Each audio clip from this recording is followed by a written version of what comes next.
If you want to build an AI agent inside of Slack and give it access to a knowledge base, then this video is for you. I'll be walking you through a real client project that I built, and I'll show you how to connect Slack to your n8n workflow. I'll show you how to add a knowledge base, and finally how to add documents to that knowledge base so that your AI agent can answer questions for you. Now for this tutorial, we're going to be building out a workflow that checks HR policies inside of a company. This is a tool that anyone in the company can use, ask it questions, and it will give them an answer about the HR policies. Now, the first thing we're actually going to do is head over to n8n and create a new webhook. From here, change the method to post, change the URL to production URL, and copy this URL. Then click on the inactive button and enable this workflow. This is the workflow where we're going to build out the AI agent, give it access to memory, and then add all of your documents to that memory. The next step is to set up the Slack bot. So go over to api.slack.com/apps. From here, click on create a new app, and you have two options on your screen. You have one option to upload an app from a manifest file, and the second option is to build out your app from scratch. Now, I'm actually going to save you the time. Inside of my free school community, I've uploaded a manifest file that you can download and then upload straight to Slack to save you time during the setup process. All you have to do is click the link in the description of this video to join the free school community where you can download this exact template. We'll go ahead and click the option that says from a manifest. Next, select the workspace that you want to add your bot to. Now on this page, we're going to copy the contents of the manifest file that you can find inside of the school community. Paste it here, and if you want to change anything, you can change things such as the name, the description, the color. Any of these values you can change or leave as it is. I'm going to call this the Slack bot demo app, and then click create. Now you should see this page with all the details of the app that you just created. Now it's time to connect it back to the n8n workflow that we just made. So what we're going to do is we're going to go to the event subscriptions tab on the left. And then we're going to need the production URL that we just copied. Go back over to your Slack app and then paste that URL. Then we're going to head back over to n8n because what just happened was Slack sent us a test request. They send this to verify that we are the owner of this webhook and that Slack should be sending notifications to that webhook. What Slack wants is it wants the webhook that it sends the request to return the value of the challenge parameter. Now I know that sounds like a lot, but here's what it actually looks like in practice. Go back to your n8n workflow, change the respond node from immediately to using the respond to webhook node. Then add a new node, search up the respond to webhook node, and then replace this with custom text. Then go to the left, select the challenge variable, and drag that into the response body. Now save the workflow. When we go back to the Slack API, if we click retry, this should verify the webhook. As we can see, it's been verified, and we are all good to continue building out the rest of the workflow. Once it's been verified, we need to actually add events that will trigger this webhook. So open up the section that's called subscribe to bot events. And by default, this should be app mention, which means that whenever we mention the bot inside of a channel, it will send a webhook back to our n8n workflow. So go ahead and delete this node and change the webhook back to immediately. Now let's actually test out the bot. So click on install app and then install it into your organization. You'll choose a channel to add the bot to. So I'm going to choose the automation testing channel, but you can choose any channel, of course. Now inside of the Slack channel, whenever we mention the bot, it will trigger the webhook that we just set up because the app is configured to send webhooks whenever the bot is mentioned inside of a channel. So I'll go ahead and I'll say hello to the bot. I'll tag it, make sure to say hello. We need to actually add him to the channel. I'll tag him again. I'll say hello. And then here, if we go back to n8n, we should see the request has been made. Now at this stage in the workflow, what I actually want to do is add a little bit of detail about the person who's going to be asking the questions. Now, of course, this is an example project. If you were building this out for real, you'd want to add things like Supabase for authentication. You'd want to add a more robust RAG pipeline, which means that you're able to chunk the data that comes in for larger knowledge bases. But for this tutorial, we'll keep it nice and simple. So what we'll do here is we'll add a new node. We'll choose the set node, and here we'll add a few different values. The first field is going to be the department field. For this example, let's say the person asking is in customer support. Next, we have the title. So we'll do customer support specialist. Then we have the name. I'm going to name it Eric. And then we have the tenure in years. So I've been working at this company, which is a number of years, for 5 years now.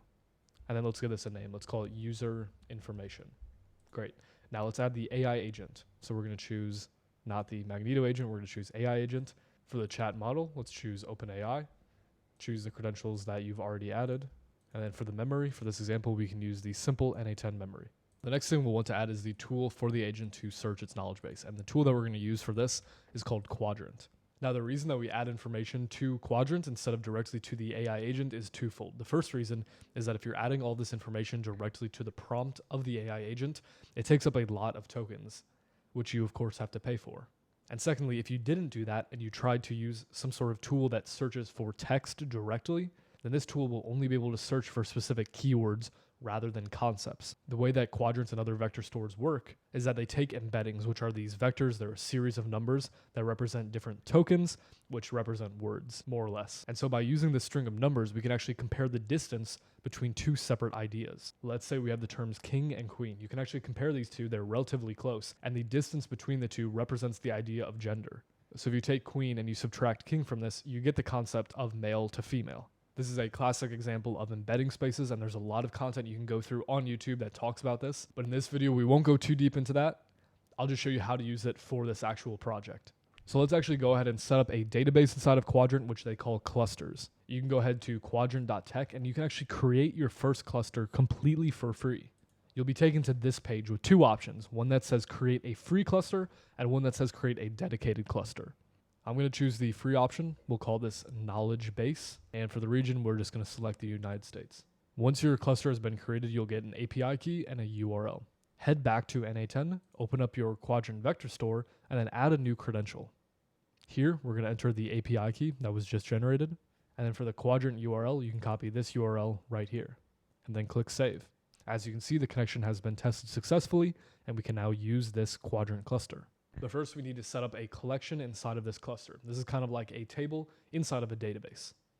So go ahead back to the Quadrant UI, click on the cluster UI in the top right, and this will open up the page where we can add new tables or collections to our Quadrant cluster.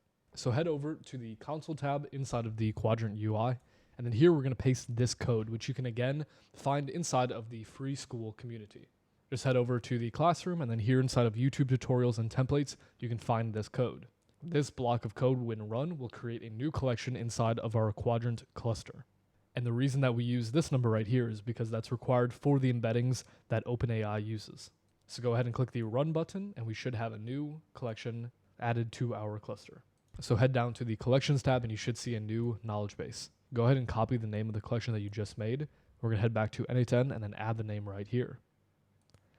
For the description, say use this tool to search for HR policies. And then from the collection, we're going to choose HRKB and then save that. Now here under the Quadrant vector store, we need to add an embedding. So we're going to choose the OpenAI embedding, and you can use text embedding 3 small or any of these other options. Then click save. Now let's actually add documents to the knowledge base that we just made. We're going to click on add a new node, choose the manual trigger, and then here add a set node with all the documents. So I'm going to call this documents, and then here we can write out different HR policies that we might want to add to the knowledge base. Of course, if you're building this for a different project, you can add whatever knowledge base you want, but just for this example, I'll do the HR policies. So we have the first policy, which is going to be customer support representatives cannot work from home. They must show up to the office.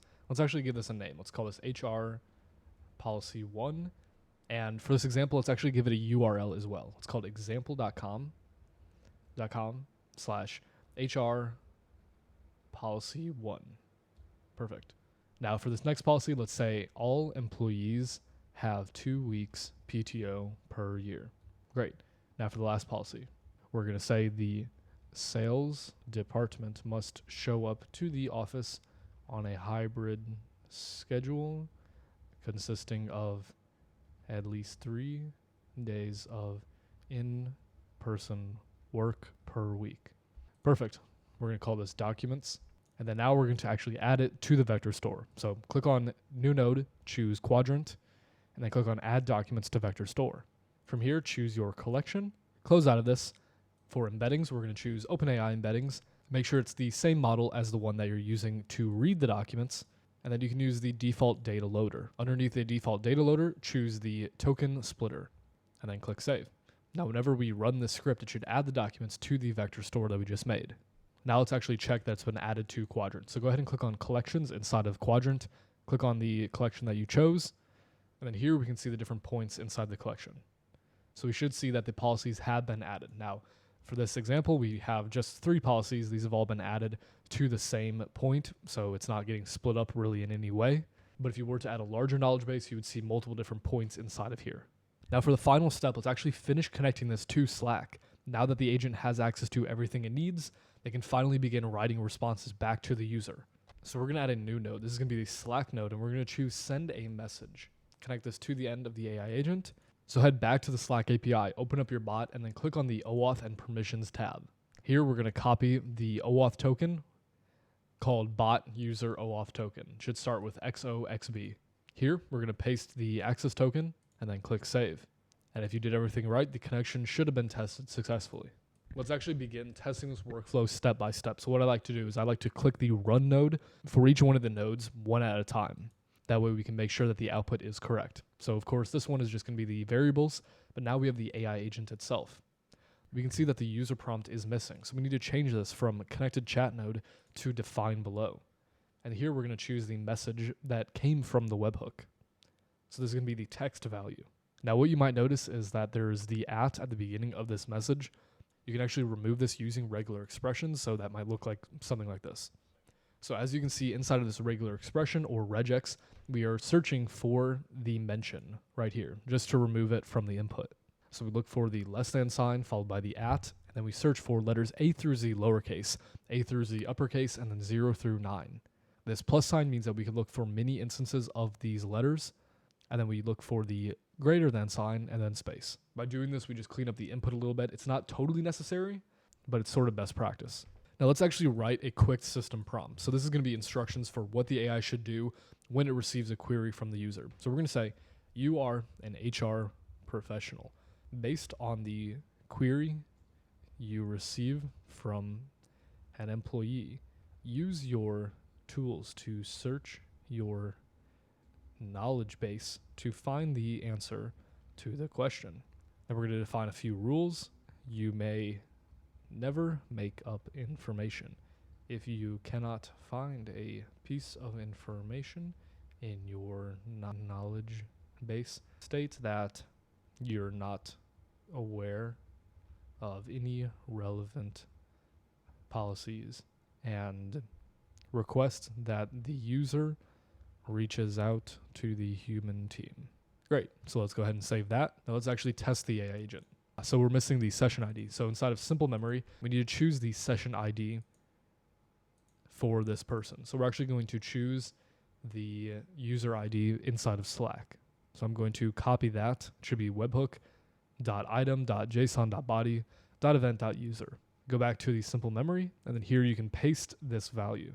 Go ahead and click run, and now we should get an output from the AI agent. Now finally, we're going to connect this back to Slack. So open up the Slack node.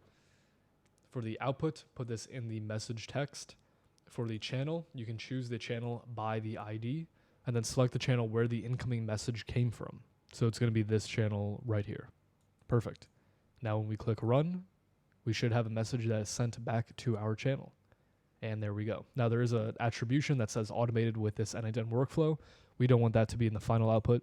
So we're going to go back to the Slack node, click on add an option, and then we're going to add the include a link to workflow option and turn that off.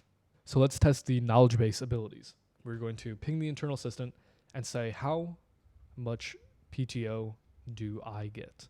And there we go. So the internal assistant has now responded with the correct information from our knowledge base, which is that all employees are entitled to 2 weeks of PTO per year according to the HR policies. Now we can actually go through the execution history and see what tools it called, just to make sure that it's actually calling this tool and not just hallucinating. So as we can see, the AI agent did call the Quadrant Vector Store tool, and it pulled the text which says these HR policies. And that is what we're looking for. Now, as an example, I'm going to actually ask it a related question, but one where it's not using the same words, just to show you how the semantic search works. Because as you guys remember, it's a bit different from searching for text. We're searching for ideas based on the embedding vectors. So I'm actually going to ask him, is remote work allowed for employees? Now, the thing about what I just asked is inside of the knowledge base itself, we don't use the term remote work. We use the term work from home, or we use the term hybrid schedule. So if it understands the meaning of these terms, it should be able to find the correct information based on the embedding, not based on specific keyword. And it answers correctly. So it says remote work is dependent on your role. Customer support reps are required to work from the office, while employees in sales are under a hybrid schedule. Now, one last thing here is that we actually don't add information about who is asking the question. So if we want to add information about the user, we can use this user information node that we added at the beginning of the workflow. So we're going to add the department, the title, the name, and the tenure in years. Boom, there we go. So let's go ahead and save that, and let's ask the same question again. Cool, so it now gives us the correct information, which is that customer support representatives are required to work from the office and cannot work from home. That is in line with the policies that we outlined, and it also adds a bit of context based on the user. So at this point, you've learned a lot. You've learned how to build Slack apps and connect it to n8n. You've learned how vector storage works and how to connect that to your AI agent. And finally, you learned how to actually add documents to your vector store in a real-world example. So if you found this video helpful, I actually make tons of content just like this. If you want to see more in-depth tutorials just like this, subscribe to the channel down below. I make videos like this all the time. And for links to any of the resources we covered, you can find those inside my free school community, also linked in the description down below. Now, in this video, I took it pretty slow. I walked you through step by step how everything pieces together. But when I'm actually building out client projects, there's a few tricks that I use to build these projects faster. If you want to learn my 8 tips for building n8n workflows faster, click this video right here.